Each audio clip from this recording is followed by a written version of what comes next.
계속해서 대구 경북 소식 전해드리겠습니다. 어린이집 보육교사의 아동학대 사건을 계기로 아이를 믿고 맡길 수 있는 보육 환경에 대한 부모들의 갈증이 커지고 있는데요.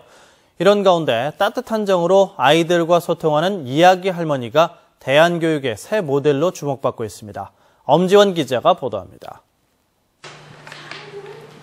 대6살 배기 어린이집 아이들이 올망졸망 모여 앉았습니다. 할머니의 옛날 이야기를 듣기 위해서입니다. 친손주에게 들려주듯 할머니의 실감나는 연기에 아이들은 어느새 이야기 속 주인공이 됩니다. 어느 날 밤 홍기섭의 집에 도둑이 들었어요. 한국국학진흥원은 2009년부터 2,100여 명의 이야기 할머니를 육성해 어린이집과 유치원 등 전국 6,000여 곳의 유아 교육기관에 파견하고 있습니다. 서류와 면접 심사를 거쳐 선발된 이야기 할머니는 연간 70시간의 교육을 이수한 뒤 활동하게 되는데 할머니의 정을 모르고 자라는 요즘 아이들의 인성교육을 위한 새 모델로 호평을 받고 있습니다. 기존의 여타 구양 동화 하시는 분들하고 좀 차별되게 아이들에게 좀 더 친밀하게 다가가고 그런 정으로서 좀 대해주는 것에 대해서 굉장히 만족도를 많이 높아하시고요. 황혼의 나이에 아이들과 교감하며 새 삶을 누리는 할머니들의 만족감 또한 높습니다. 무릎 앞에 쭉 앉아가지고 할머니하고 눈 마주치면서 할머니 왔다고 그렇게 좋아하고 내가 이 나이에 나를 이렇게 좋아하는 애들이 어디 있겠나. 현대판 무릎 교육으로 주목받는 2015년도 제7기 이야기 할머니 모집은 다음 달 26일까지 이어집니다. MBC 뉴스 엄지연입니다. 올해로 9회째를 맞는 대구국제 뮤지컬 페스티벌이 대중성과 전문성을 동시에 추구하는 방향으로 치러집니다. 쉽지 않은 조합인데 대구시의 지원이 관건으로 보입니다. 윤태호 기자가 취재했습니다. 김포 집행위원장을 다시 맡게 된 배성혁 위원장은 그동안 실험성 강한 작품들을 소개하다 보니 대중성이 떨어진 측면이 있었다며 올해는 대중적인 작품을 싼 값에 볼 수 있도록 하겠다고 밝혔습니다. 뮤지컬은 문화산업이고 대중성이 가장 중요하기 때문에 이번 축제는 유치부부터 해서 시니어까지 다 참여할 수 있는, 전 연령이 참여할 수 있는 이런 다양한 프로그램. 하지만 딤프의 가장 큰 역할 가운데 하나인 아트마켓, 즉 딤프를 통해 국내외 뮤지컬을 세계 무대에 진출시키는 교두보로서의 존재감은 여전히 갖출 계획입니다. 이를 위해 그동안 제대로 된 평가를 받지 못한 슬로바키아와 러시아, 중국 등 이른바 제3세계 뮤지컬을 발굴하는 한편 중국 시장에 이어 최근 뮤지컬 붐이 일고 있는 인도 시장에도 대구산 뮤지컬을 수출할 계획입니다. 뮤지컬 전문 축제라는 특수성과 대중성, 두 마리 토끼를 동시에 잡겠다는 건데 가장 중요한 건 대구시의 지원입니다. 시에서도 좀 집중적으로 육성할 필요가 있다. 우리 딤프 같은 경우에는 대구의 시민들의 여론조사에서 그 축제 중에서 가장 압도적인 1위를 하지 않았습니까? 그래서 이런 축제에 좀 예산을 좀 편성을 많이 해줬으면 하는 바람이고. 외국 뮤지컬 축제와의 교류도 강화해 내년에 축제 10주년을 맞아 대구에서 전 세계 뮤지컬 관계자들이 참가하는 포럼을 열어 가칭 세계 뮤지컬 협회를 발족시키겠다는 야심찬 포부도 밝혔습니다. MBC 뉴스 윤태호입니다. 이완구 새누리당 원내대표의 국무총리 내정으로 원내대표 경선이 다음 달 초 치러질 전망이어서 지역 출신 유승민 의원이 당선될지에 관심이 쏠리고 있습니다. 이달 초 일찌감치 원내대표 출마를 선언한 대구 동을 유승민 의원과 창원 마산하포 이주영 의원의 양강 구도가 예상되는 가운데 유승민 의원은 일정이 빨라져도 달라질 건 없다면서 함께 출마할 정책위 의장 후보를 영입해 다음 주 초 기자회견을 열 계획입니다. 대구 성서에서 10만 가구를 대상으로 방송을 하고 있는 소출력 공동체 라디오가 올해로 10주년을 맞았습니다. 지역민과의 소통을 모기로 작지만 어엿한 방송국으로 자리를 잡아가고 있습니다. 양관희 기자가 취재했습니다. 이제 이렇게 라디오 방송을 녹음하는 예비 대학생들의 눈빛이 진지합니다.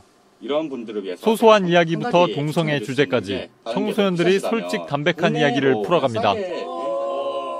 청소년 라디오를 진행하고 있고요. 저는 지금 작가로 활동을 하고 있는데 제가 꿈이 방송 작가이다 보니까 제 꿈에 한 번 더 도움이 될 수 있는 그런 기회가 됐던 것 같아요. 성서 공동체 라디오 프로그램인 대한민국 소년소녀 탐구 생활을 녹음 중입니다. 얘기를 나눠볼까요? 자원활동가 70여 명으로 운영되는 성서 공동체 라디오는 프로그램만 30여 개. 첫째 날에 이제 친구들이랑 이주 노동자뿐만 아니라 중증 장애인을 자식으로 둔 어머니, 할머니, 할아버지도 라디오 DJ, PD, 작가로 활동합니다. 지역에 있는 이웃, 지역에 있는 단체들과 연결을 해야 할 수밖에 없는 방송국이에요. 그래서 만만한 방송국이 되는 게 성서공동체 FM의 꿈이자 목표입니다. 성서 지역이 청취 권역인데 10년째 큰 사고 없이 하루에 16시간씩 방송하다 보니 애청자도 생겼습니다. 가까운 주민들하고 뭐 소통할 수 있다는 대화 비슷하게 그런 식으로 가니까 좀 친숙하다는 걸 많이 느끼고 있습니다. 예. 지역의 소식도 좀 들을 수 있고. 비영리 형태로 운영돼 공익성이 강한 소출력 공동체 라디오가 출범 10년을 맞아 지역의 사랑방 역할을 해내고 있습니다. MBC 뉴스 양관입니다. 대구 성서경찰서는 대구문화방송이 단독 보도한 여행사 대표가 고객 돈 수억 원을 들고 잠적한 사건과 관련해 여행사 대표 46살 송모 씨가 그저께 베트남으로 달아난 것을 확인하고 인터폴을 통해 송 씨를 쫓고 있습니다. 경찰은 고소인 등을 상대로 정확한 피해 규모를 확인하고 있는데 송 씨가 보험사 영업사원으로도 일하면서 단체 여행 계약을 따내 대형 보험사 한 곳에서만 100명 가까운 피해자가 있는 것으로 파악하고 있습니다. 포항 성모병원은 5살 때 뇌병변 장애로 편측마비를 알아오다 이달 초 병원을 찾은 포항여고 1학년 김세은 양이 어제 낮 뇌사 판정을 받아서 유족의 동의로 장기를 적출했다고 밝혔습니다. 경북에서 뇌사 판정과 적출 수술이 동시에 이뤄진 것은 이번이 처음으로 김 양의 간과 양측 신장, 각막은 장기 이식 관리센터에 등록된 환자 5명에게 이식될 예정입니다. 대구교육청과 경찰청에 따르면 지난 16일 오후 6시쯤 대구 달서구에 있는 한 고등학교에서 A모 교사가 2학년 B모 군이 교실에서 실내화를 벗고 식판을 옮기라는 지시를 무시했다며 교무실에서 B군의 뺨을 수차례 때려 고막이 파열됐습니다. B군은 수술 치료 후 병원에서 치료를 받고 있는데 학교 측은 훈계 과정에서 교사의 감정이 격해져 폭행이 있었다며 교사를 징계할 것을 검토하고 있다고 밝혔습니다. 오늘 오후 4시쯤 대구시 달성군 옥포면에 있는 냉동 창고에서 불이 나 창고 안에 있던 물품 등을 태워서 소방서 추산 2,900만 원의 피해를 내고 30분 만에 꺼졌습니다. 오전 6시 반쯤에는 대구 서구의 한 폐수 처리업체 기계실에서 불이 나 인근 건물 지붕으로 옮겨붙어서 소방서 추산 1,000만 원의 피해가 났습니다. 경상북도에 따르면 지난 한 달 동안 도내 도축장을 통해서 출하되는 돼지 3,700여 마리를 조사한 결과 구지역 백신 항체 형성률이 50%로 나타났습니다. 경상북도는 이에 따라 항체 형성률을 60% 이상 높이기로 하고 14개 시군 81만여 마리의 돼지에 2차 백신 접종을 하는 한편 도내 800여 개 돼지 농장의 항체 형성률을 정기적으로 검사해 50% 미만 농가에 추가 접종을 하도록 했습니다. 한국섬유개발연구원이 대구 경북 첨단의료산업진흥재단 실험동물센터와 업무 협약을 체결해 연구 인력을 상호 교류하고 연구 지원 시설을 이용하는 한편 기술 지원 프로그램 공동 개발 운영 등이 가능하게 됐습니다. 지금까지 대구 경북 소식 전해드렸습니다.